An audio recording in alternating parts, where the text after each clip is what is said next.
Hello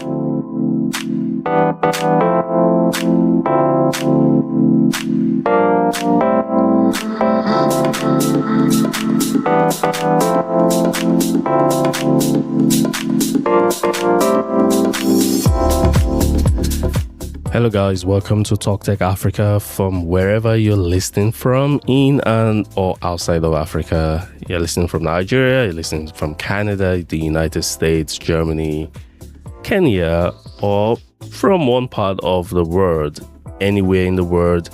My name is Femi Greater Heights, and this is Talk Tech, where we talk tech, STEM, science, space exploration, policies, what's new, what's not new, what's fake in it, and what is real from what is not real, and the technical stuff broken down into easy concepts. And this is what we'll be doing today on this episode of Talk Tech Africa.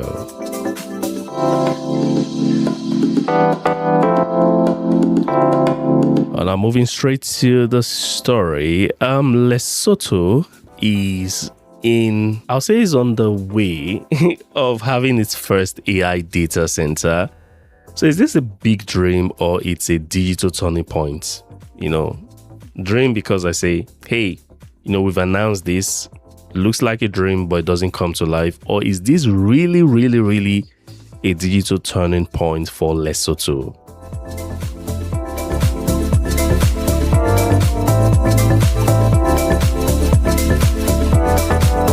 Now, Lesotho is planning its first AI data center, and the story sounds really huge. The government has signed a $6.2 billion memorandum of understanding with US-based Convalt Energy to build an AI data center in Mokhotlong. I hope I got that name. I really had to pronounce it a lot of times in my head.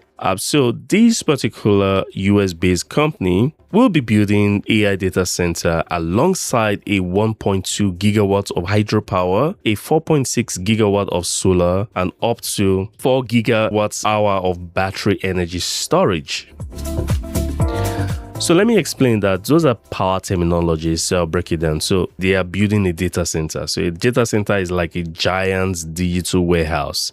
Now, instead of storing rice, cement, or clothes, it stores and processes data. So let me use it that way. When you use cloud applications, you stream videos, you save files online, you run probably your favorite AI tool, or you host websites, data centers do the heavy lifting, so you now know what data center does. An AI data center, on the other hand, is built for even heavier workload, especially AI training, AI inference, machine learning, and large-scale computing. Now, Lesotho currently has only 2 data centers, mainly serving telecoms and the government needs.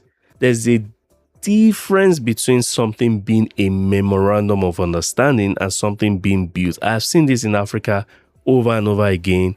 African governments come and they make these big headlines and they drive the hopes up and they drive the market up, and people are stoked and they want to vote these people in. I've seen this over and over again. I'm not saying this is the case for Lesotho. I'm saying that if this is actually built, if the proposed AI data center, is built eventually, it will be a major leap. The construction is expected to start in 2029, but, all of the indications is clear that the agreement is still an MOU and not a final construction guarantee. Visibility studies and regulatory approvals are still needed. So how long that will take, it might take beyond that time. Like I said, it's just an MOU right now.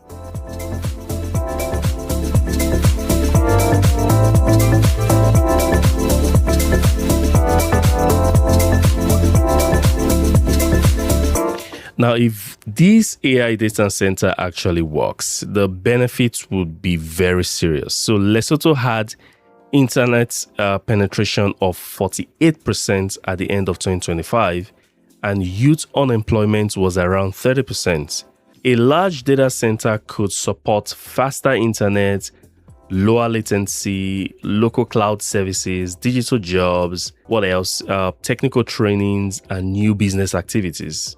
Now, for the common man, what does this mean? Because, we keep saying data centers, but how does this affect the common man? And that is why Talk Tech Africa exists, to make these things quite easy for the common man to understand. Now, for the common man, this means, faster local data services, which could mean, better banking application, smoother government portals, better school platforms, and, more reliable business websites. So for students, it could mean things like, internship, cloud training, cybersecurity jobs, AI operations, electrical engineering opportunities, because a data center that is running all that power would need electrical engineers, and data center maintenance roles like data center technicians. For you as a business owner, it could reduce your dependency on foreign hosting if cloud services become affordable and reliable. So you don't have to look outside of your country if you want to deploy your AI workloads. You are sure that your data is in Lesotho and, things are happening within your locality. This also means that for other African countries, they can have their data resident in Africa, not necessarily their home country. You could have people in Kenya hosting their own AI workloads in the data center or the data cloud service of Lesotho, as the case may be. So it just depends on how the data center wants to operate eventually. Now, there are hard questions here. Data centers need stable power, water or cooling system, fiber connectivity, land, security, skilled workers, and serious maintenance.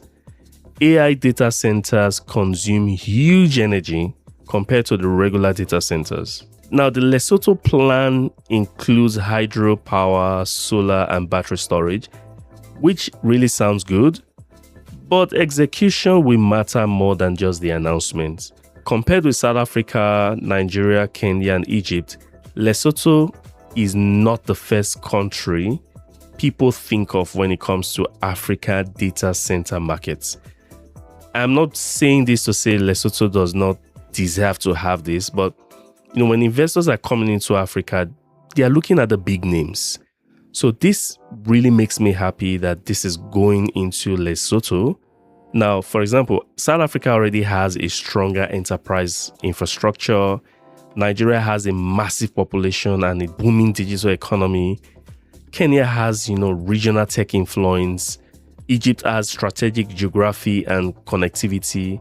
Lesotho's possible advantage here is clean energy and a smaller system where one major project can reshape the entire digital economy. Now, for the government, the biggest risk is signing a flashy deal without building local capacity. It's not just by announcing, it's not just by signing an MOU. If the data center is built, but all skilled jobs go to foreign experts, the local benefits will be limited eventually. So Lesotho must connect the project to universities, to technical college, to vocational, training centers, startup programs, and local supplier development.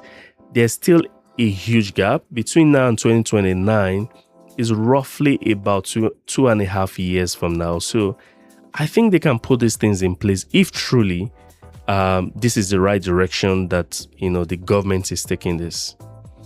Now, for the citizens, if you reside in Lesotho listening to this particular podcast, there is data sovereignty questions.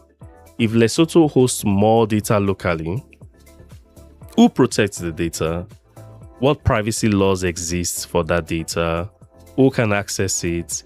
Can government misuse it? Can foreign partners control too much of it? Especially knowing fully well that you're partnering with a US-based company. Digital infrastructure must come with digital rights. And I always emphasize this when I talk about the EU and the AU, in contrasts, African Union and the European Union.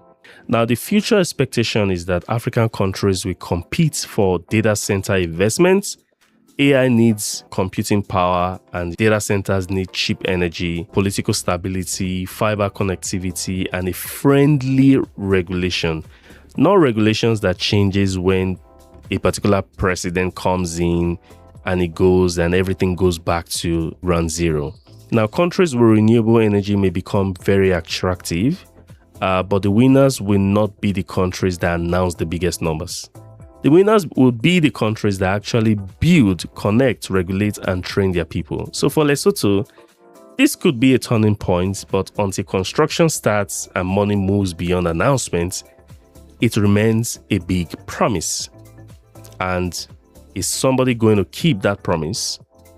I really don't know, but I'm hoping this turns out positive for Lesotho.